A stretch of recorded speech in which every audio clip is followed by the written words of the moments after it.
Hello, Aislinn. Let me get you Mars. Stand by. My face is too big. Okay, let me get you Mars.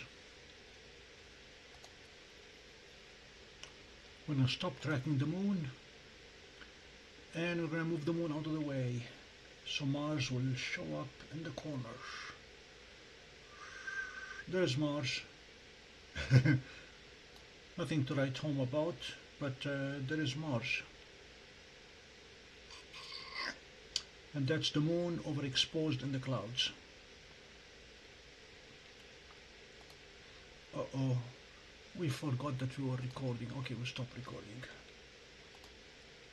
Yeah, they will not fit in a telephoto lens, but they will fit in wide angle. And tomorrow, it's going to be a lot closer. Mars is going to be going behind the moon and then reappear. So keeping fingers crossed, I'm willing to settle for weather like this if we must. Happy New Year, Bill. As you can tell, we got about 3 feet of snow in the past 9 days of non-stop snowing. And right now my only fear is that the 2 feet of snow on the roof will come crashing down on my dwarf. So there is Mars. It's down there in the corner, and it'll get there tomorrow. And there's the moon in the meantime. I don't think they will fit in the same field of view at this point. We'll try. Uh-oh.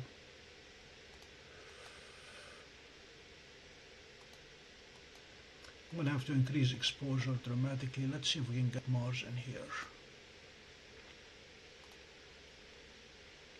Telephoto. We're going to go with shutter auto. Now it's out of the field of view. Let's see how far out it is. No, quite a bit out. Okay. We'll bring the moon back in.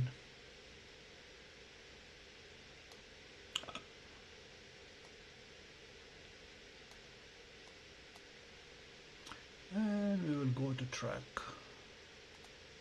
Stand by, track the moon. Done already. Adjust exposure.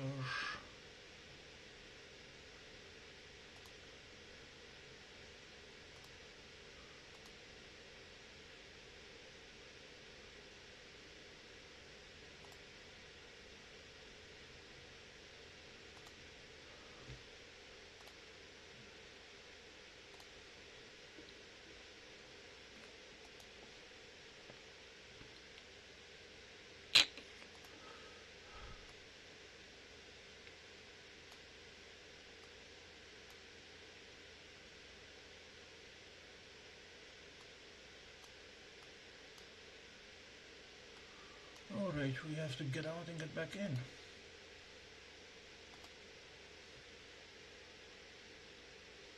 Come on.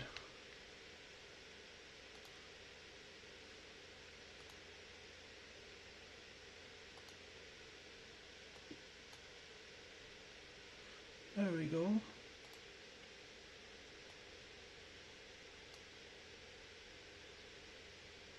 Okay.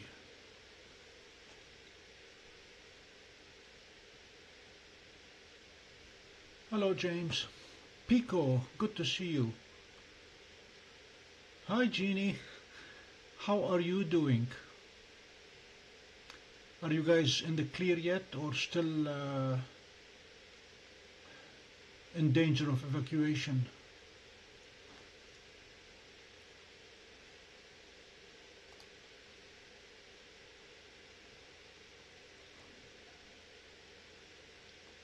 I tried looking at the sky cam, but it is covered with snow, so that is no joy. But looking out of the window, I can see 4 things. Jupiter, Moon, Mars in a row, and clouds everywhere.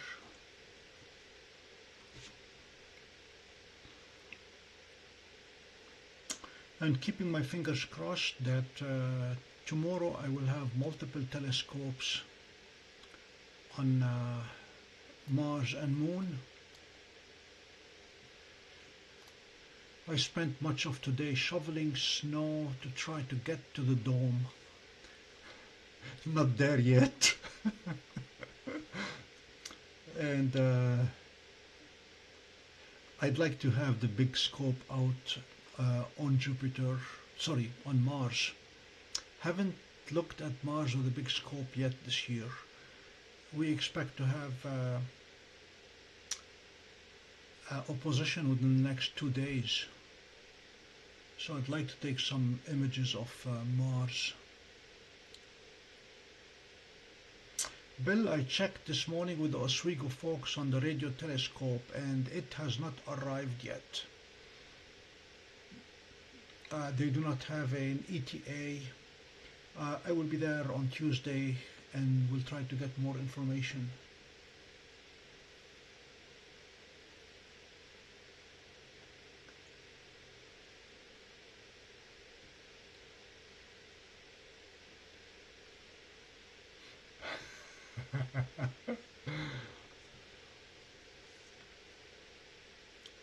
Yeah, the clouds are obviously impacting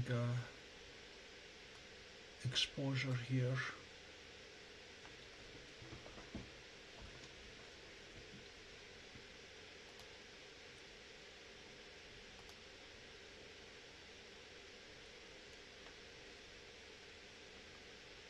Thank you.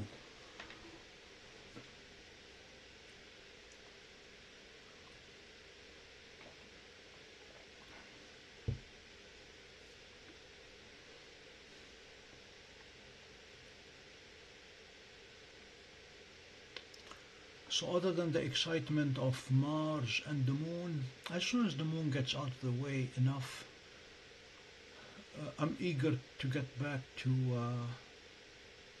our winter galaxies. And we have quite a few of them.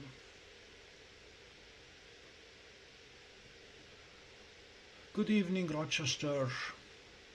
How much snow did you guys get?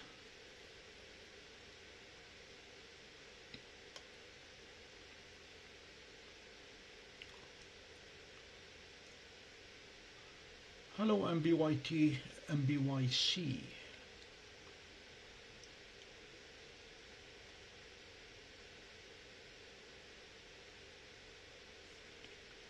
Yeah, DWARF 3 is going to be my go-to telescope for tomorrow.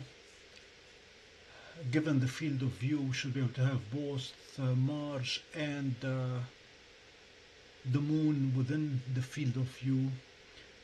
I plan to have Stellina up as well, tracking Mars, and if I'm able to adjust the exposure, I will have Mars properly exposed and have the Moon overexposed on Stellina, and do it the other way around on DWARF and have both of them up.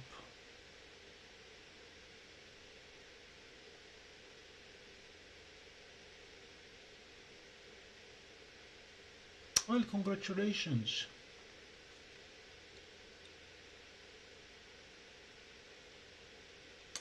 My Seestar did not want to find the Moon this afternoon. This has been a struggle with it finding the Moon during daytime.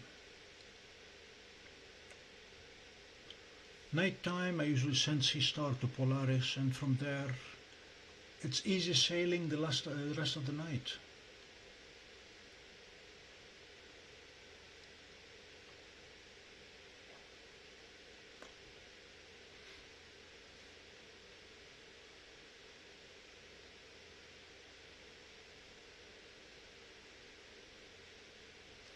Hello, Harvey.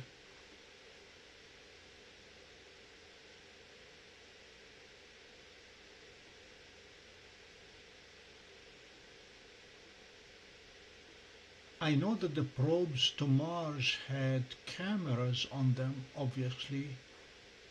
I don't know at what focal length you would call a lens a telescope versus calling it a camera. So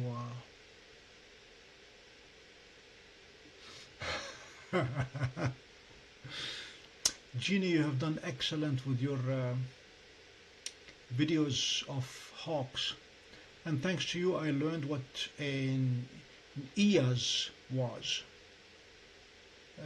Baby hawk is an EOS.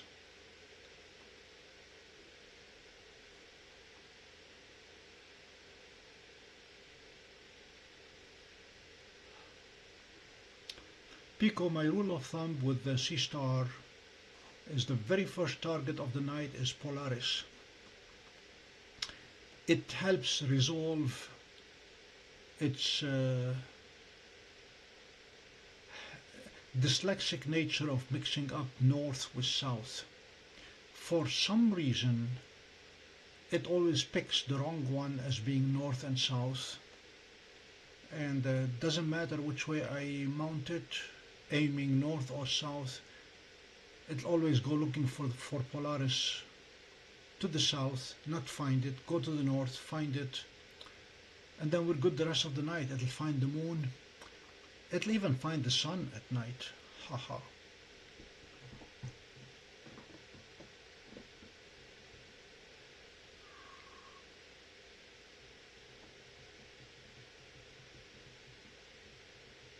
So let me see if I can show you Mars again to show you how close it is.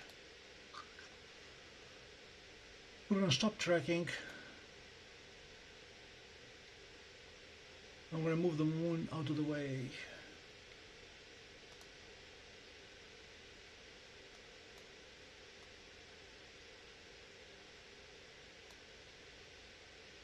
And up.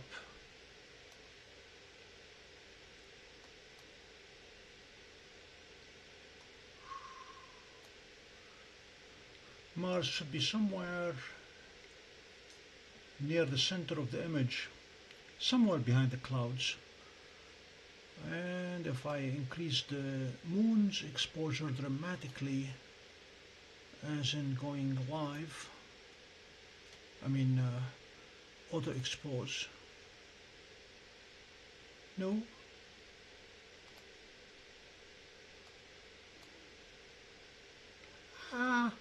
Not that much. So Mars should be somewhere here. I'm going to give it a second, see if there it is. No, that's not it. This red thing in the corner is not Mars. That is a bad reflection of the moon. And I can prove it by moving it. See?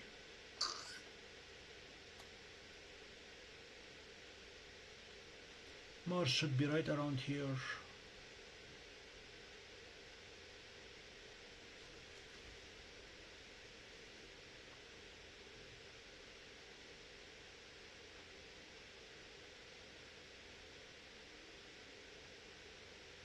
It would have been convenient if it had been Mars, given the red color.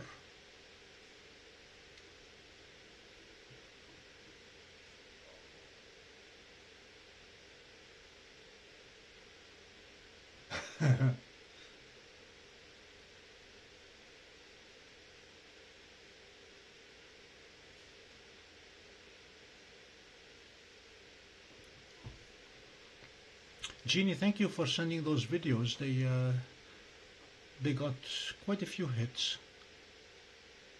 I mean, you did very, very well in taking them.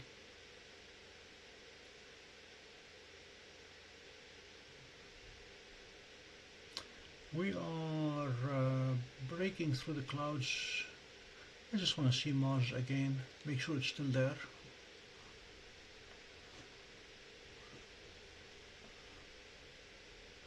I will not attempt to do any galaxy or nebula imaging tonight.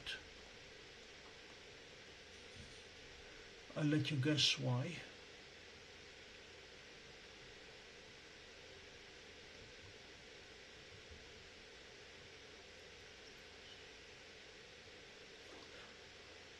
Okay, there is Mars. Sorry, it's not quite centered. I will center it. Okay, if we can overlap the red dot with Mars, we will have a red Mars.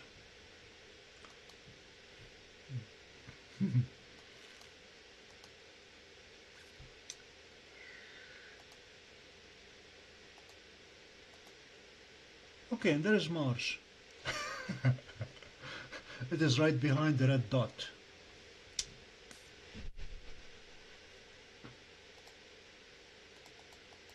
Okay, I'm getting the red dot out of the way. And the blue dot above the red dot is not Neptune.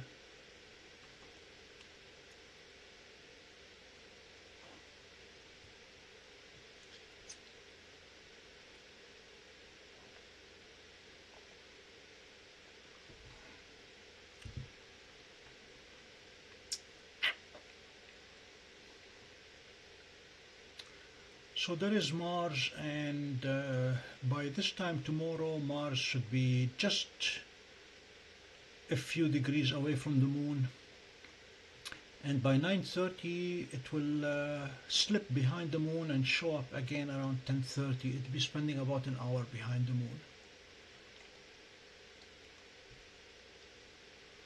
This weather reminds me of the total solar eclipse when we were fighting clouds all day.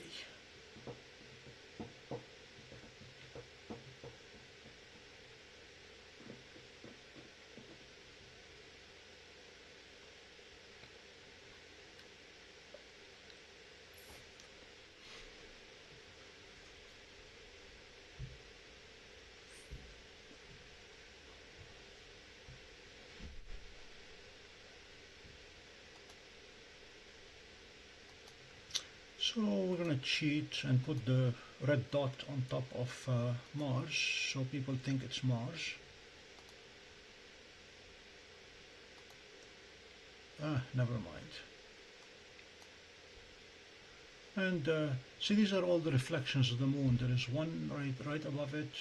There is the red one, there is the green one.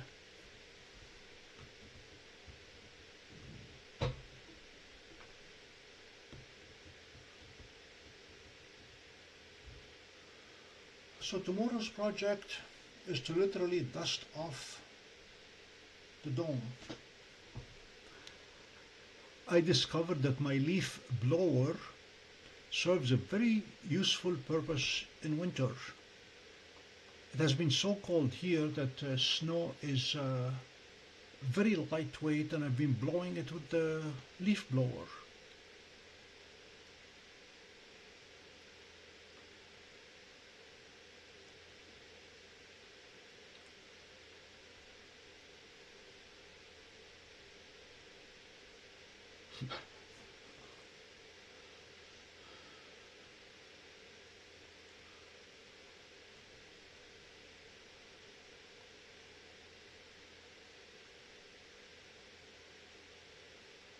Three and a half meter focal length, that's quite a bit. Lunar eclipse will be on Pi Day, March 14, beginning at midnight.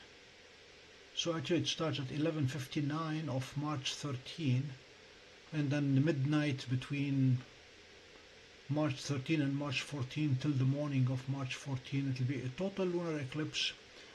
We plan to cover it, to carry it live from Oswego with multiple telescopes. And then on the 28th, I plan to do a Messier marathon, culminating on the 29th in the morning with a partial solar eclipse. When the sun rises, it will be missing a piece.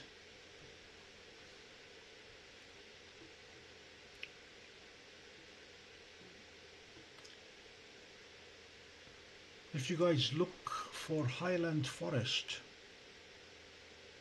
on Google Maps, that is the location that I'm considering for the Messier Marathon. It is a county park, very nice trails, about 10 miles worth of trails, snowshoeing, skiing, running in the spring and summer and fall. And it has one big advantage over the cemetery, namely it has heat, electricity, bathrooms, and just about the right field of view to allow me to do the full Messier Marathon from the comfort of a warm place. But definitely there's Mars and there's the moon. Looks like the moon is clearing up, so I'm gonna go back to the moon. Mars, we'll see you again.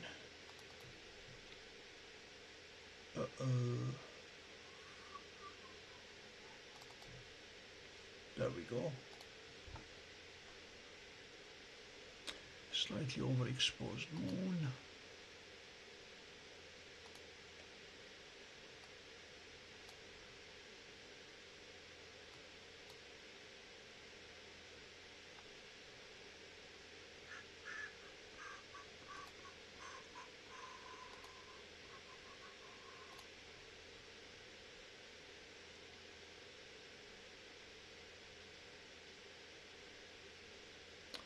Voila.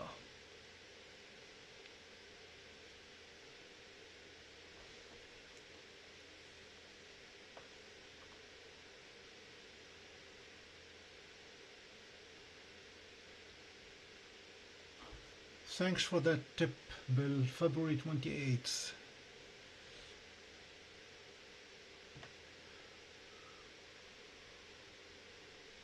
Whereabouts in the sky will they be, and how many of them can we get with dwarf, or do we need to go much wider?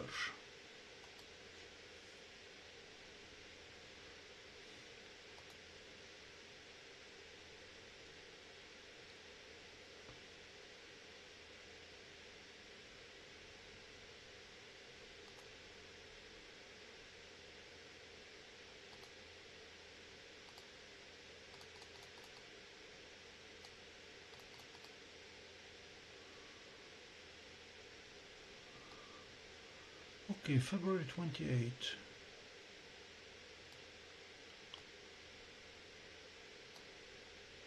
So Venus will be practically due west, and then Uranus, Jupiter, Mars.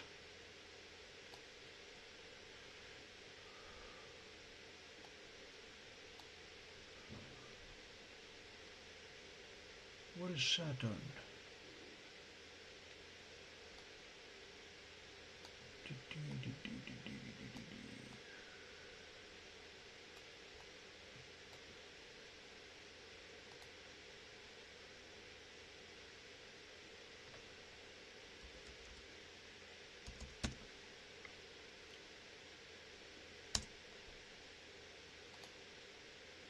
Okay, Saturn would have set Saturn, Mercury, and Neptune and Moon by 8 p.m. would have set. So we're gonna have to catch them. Yeah, we're gonna have to catch Saturn right around 6 p.m. on that day.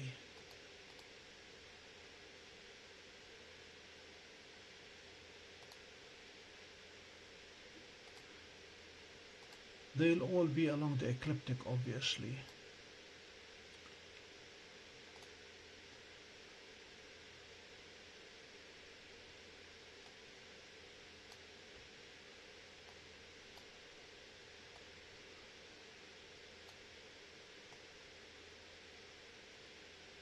Yeah, it's going to be a very, very wide field of view.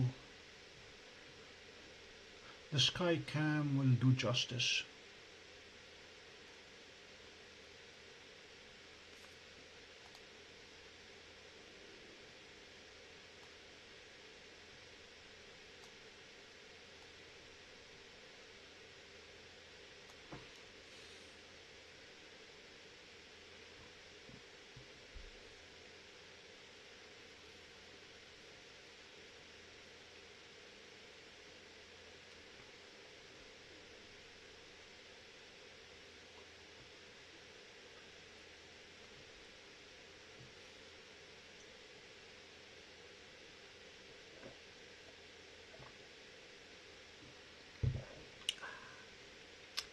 That's my English breakfast tea.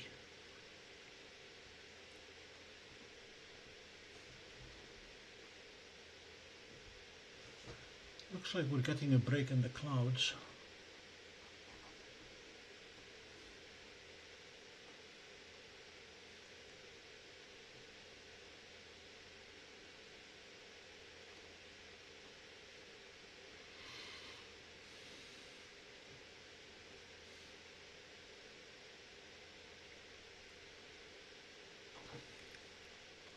According to Astrospheric, tomorrow's weather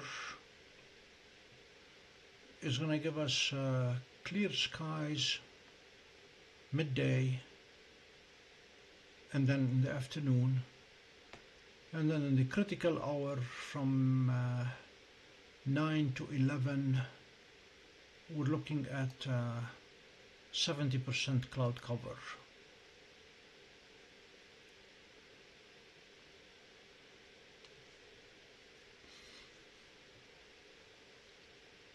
So there is a chance of it improving between now and then.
The good folks in Oswego have promised to provide us with pies for the lunar eclipse,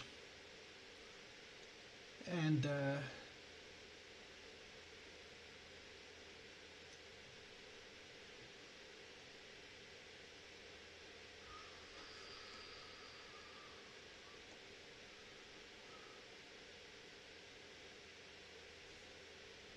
Pico, that should work.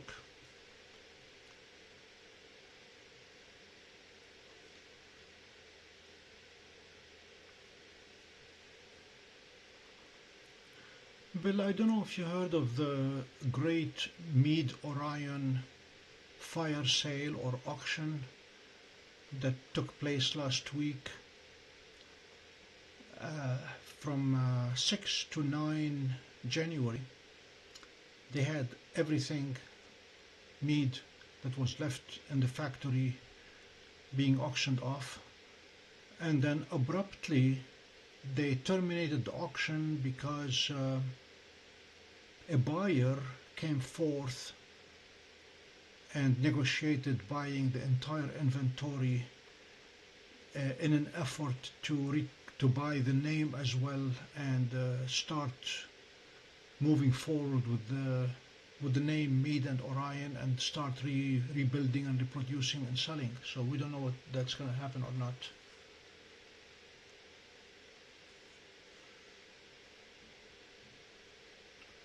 I have not tried the GoPro on the Seestar.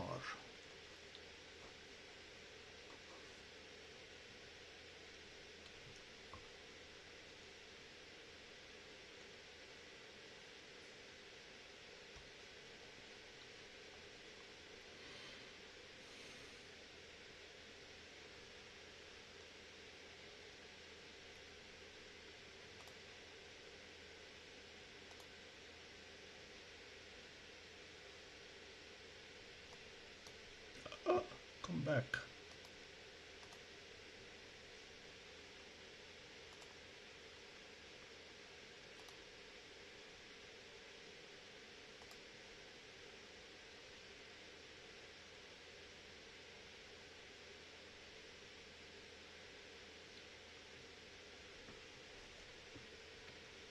the new firmware has become a lot gentler in tracking the moon. I wish they could get the focus to be as gentle. It's still not doing well with autofocusing.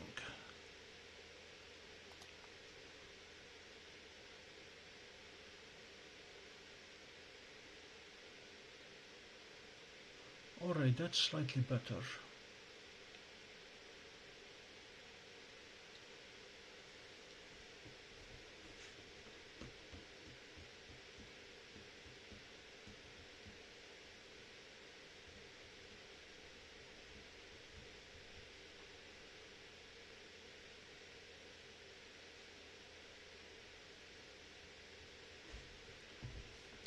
Harvey, I don't know if you remember a company called Kodak.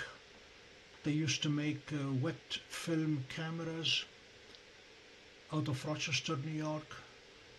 And when the first digital cameras came out, Kodak proclaimed that they were a fad and that they would go away because nothing will ever match the Kodachrome 25 wet film. And that's what Orion and Meade and Celestron are saying today about smart telescopes.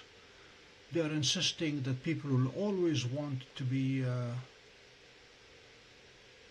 carrying 50 and 60 pounds worth of telescope, and then another 50 pounds for the mount, and another 50 pounds for the counterweights, and another 50 pounds for the tripod, and spending 2 and 3 hours to set it up and then capture data with it. At this point, the big telescope makers, well, Celestron and Meade, are oblivious to the fact that all technology is going to go the way the wet film went.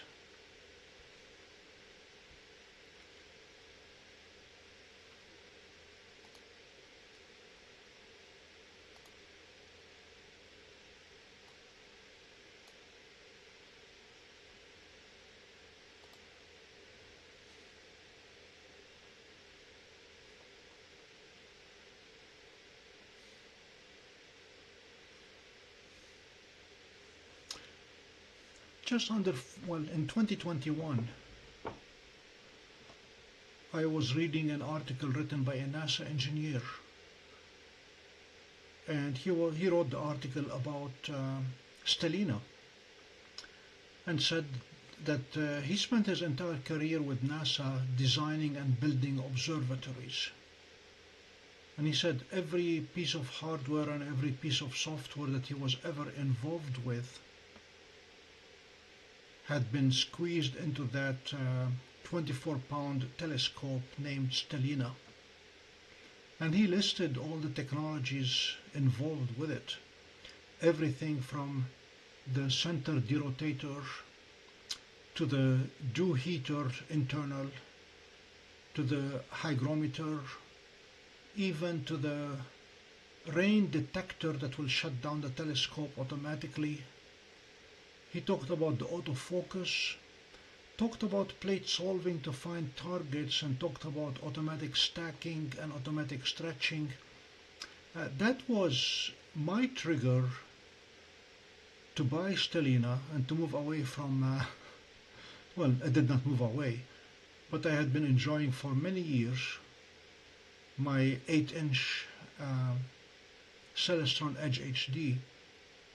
I had a 4-inch prior to that, and I used a Canon camera. I used to take lots of pictures, stack them, process them, stretch them, and I got Stellina, and I was blown away by the very first session that I had with it. And then came obviously Seestar, and then the parade of dwarfs.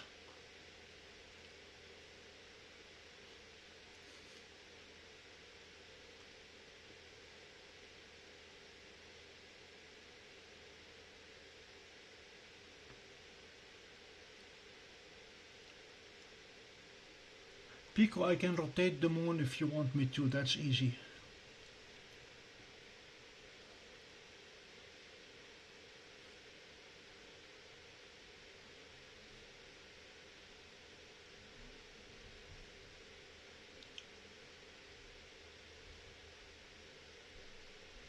But Pico, remember, it is tomorrow where you live. We're still today here.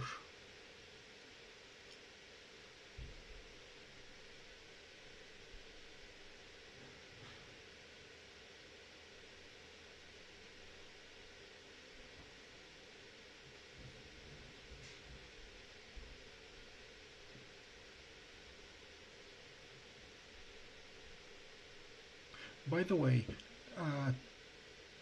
to this day, Stellina is the only smart telescope with a mechanical sensor derotator.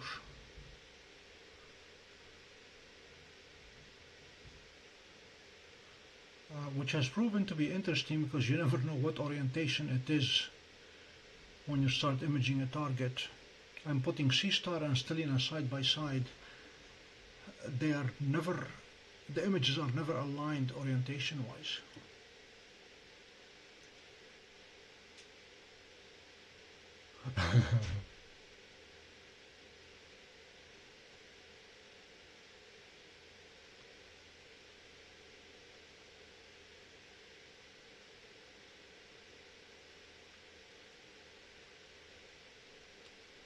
I have used Stellina at -20 Fahrenheit. I have not dared use any of the other smart scopes at anything below 0 Fahrenheit. The sky is beautiful, by the way.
Okay, self-cam and audio will be out for just a few minutes. I'm gonna go check the other side of the sky and I shall be right back.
The moon has an incredible halo around it that I'm trying to reproduce without much success here. So I'm going to try to go back to the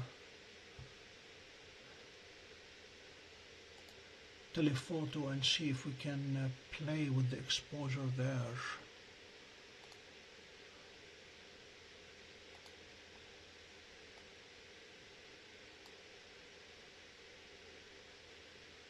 Nope. Nope. Sorry about that.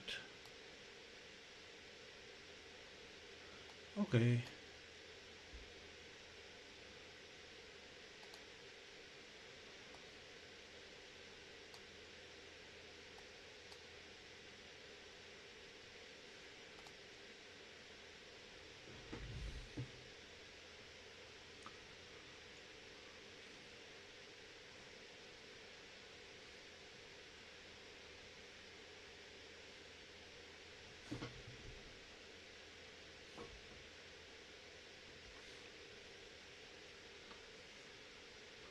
Good evening, Toast.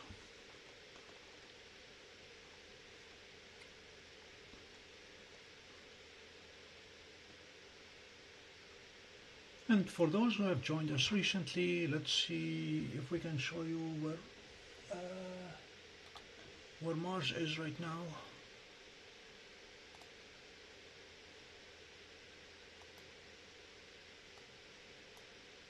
And there is Mars. Not the red thing, but the little planet at around 7 o'clock from the moon. It's going to be moving closer over the next 24 hours, and this time tomorrow night it should be preparing to go behind the moon.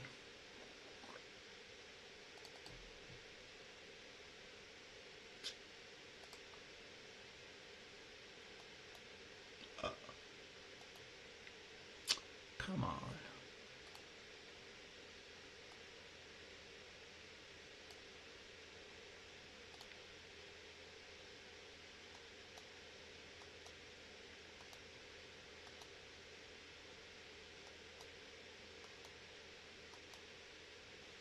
I'm very worried about our friends in Seestar and DWARF.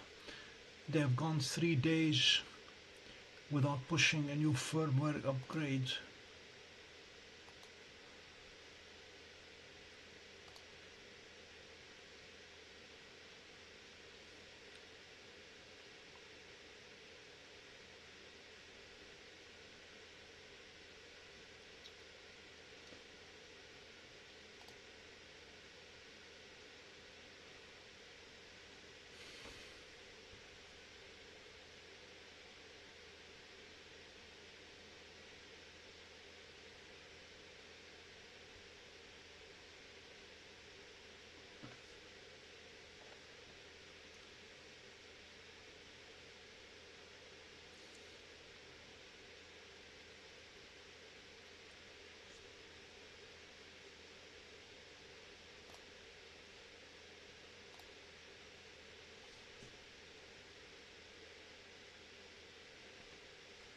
By the way, for those who are wondering what's going to happen with the Windows subsystem for Android, Microsoft discontinued support for the product last March. We are still using it. We are still able to install apps on it. They have removed the Amazon App Store from Microsoft Marketplace, or whatever they call it, so you can no longer install it. But I've been able to install Windows subsystem for Android manually, and I'm able to run the DWARF app natively in it, and that's how I can get the 4K resolution.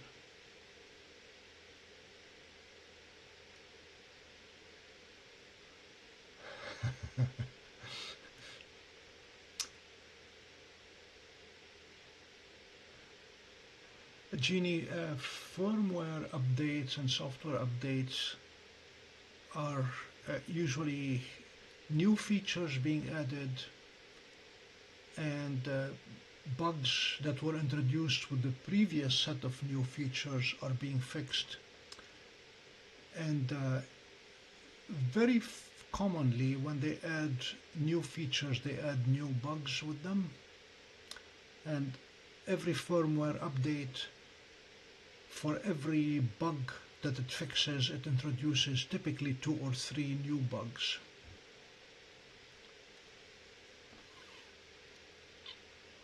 After every firmware update, we notice that things that used to work before the update no longer work after the update.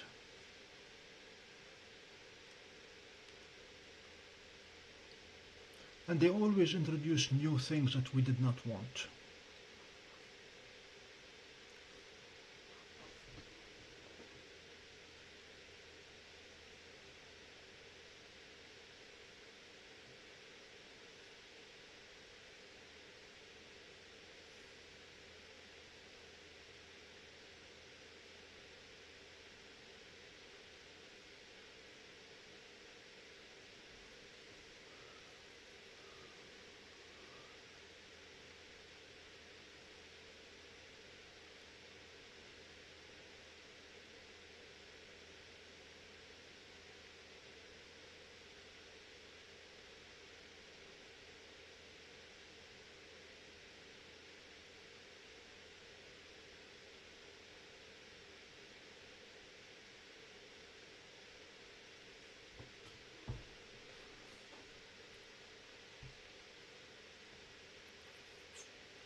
Yeah, I'm looking at astrospheric and it's not looking promising at all cloud-wise.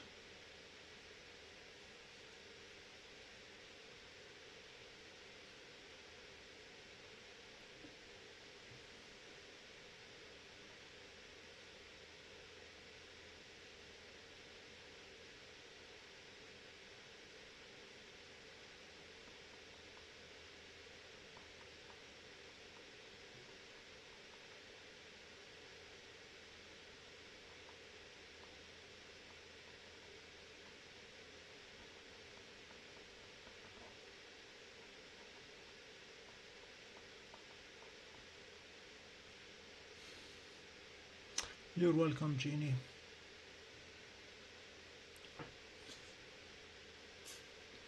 And there goes the moon.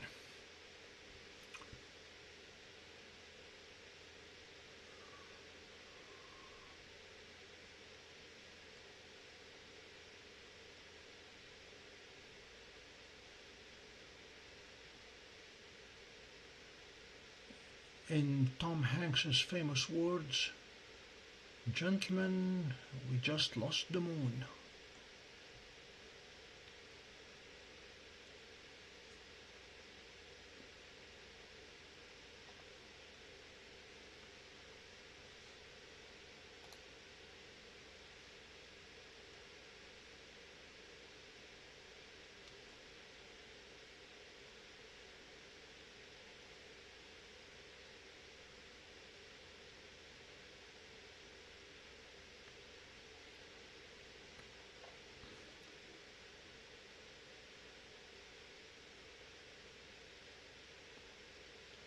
Hello, Potato.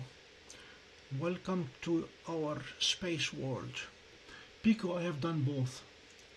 I have taken typically 30-second videos, and I've taken some very long videos.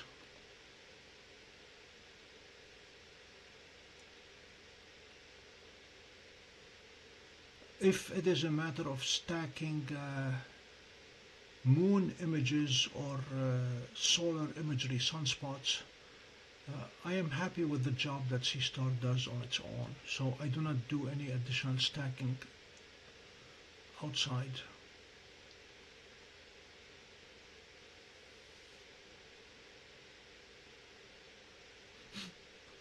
What's the matter, Toast?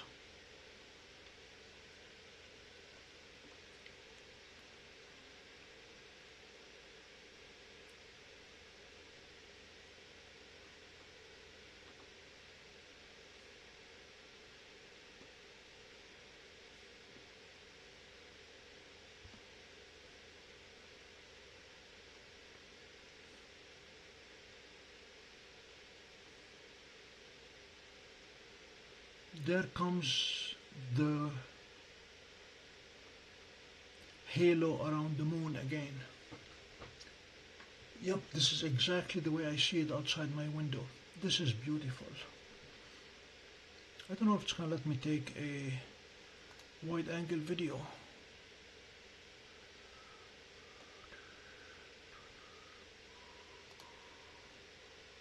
Yes, it is. Okay.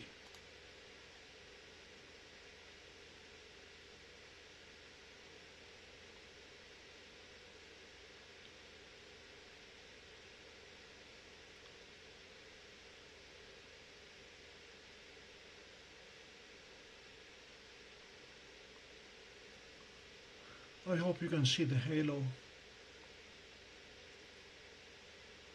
Lots of ice particles in the highest part of the atmosphere, creating dispersion, a prism-like dispersion, and a rainbow-like halo. Wow, it's beautiful outside. Except that the eye is able to differentiate far better than the camera can.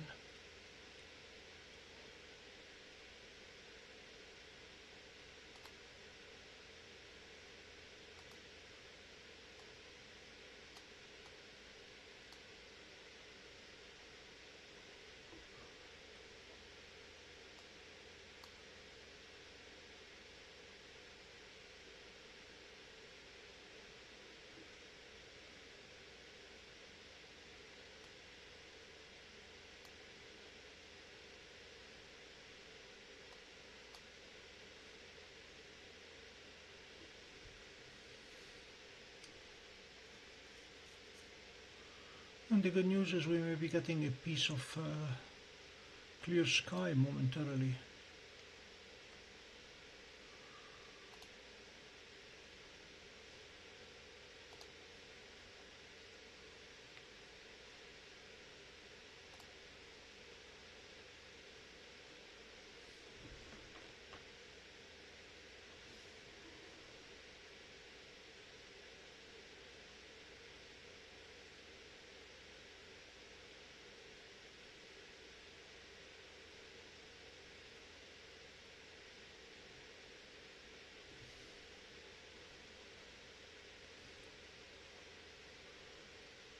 We don't have a green star, Harvey. We have lots of reflections in the wide angle lens.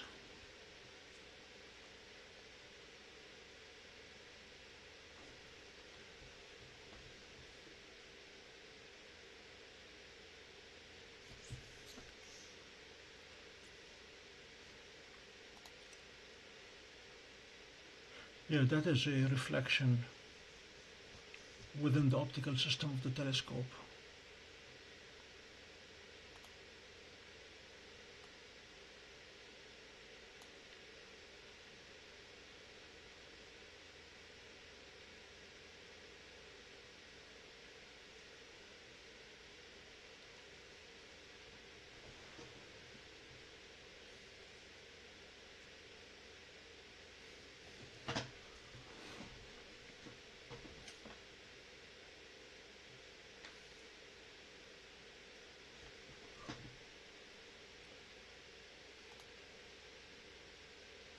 And if you just joined us,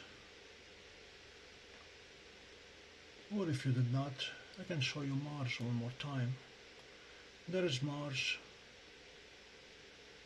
It's entering from the bottom of the image. And no, it's not the red circle, although we could overlap it if we want to for the fun of it.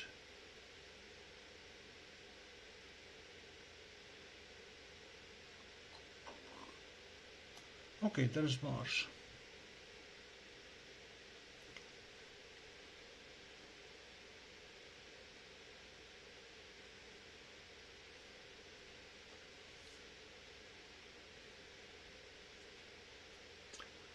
This time tomorrow it will be very, very close to the moon, preparing to go behind the moon at 9:30.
Those are you talking about Subaru right now? They have broad daylight there.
Pico, it is 21:30 my time tomorrow.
Welcome back, Bill. It's not looking good here.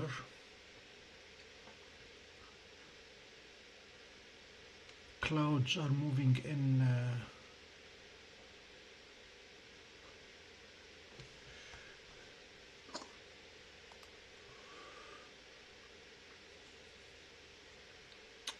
fairly thick.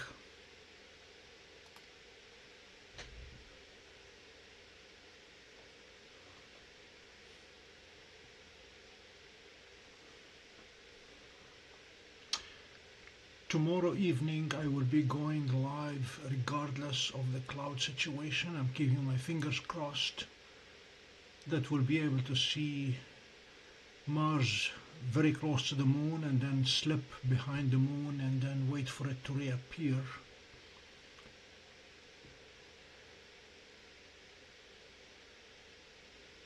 I plan to have at least 2 telescopes. If the skies are clear enough for Stellina to plate solve and find Mars, we'll have Stellina track Mars and DWARF have both Moon and Mars within its field of view. Otherwise we'll rely on Seestar to track Mars. In an ideal world, I'll be able to get all the snow off the dome and we'll have the Edge HD 11-inch on Mars tracking that. But right now, the risk of an avalanche off the roof is real. And while I'd hate to see DWARF buried under 3 feet of snow, I definitely would not want the 11-inch telescope buried under snow. There is a good chance that I can dig up DWARF and put it in a bag of rice and it'll be okay.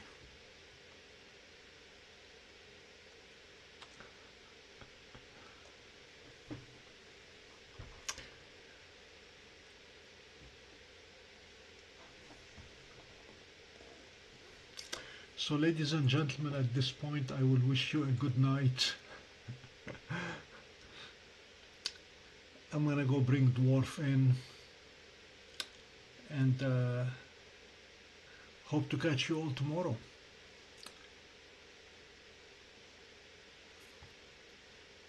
Jeannie, here comes the music.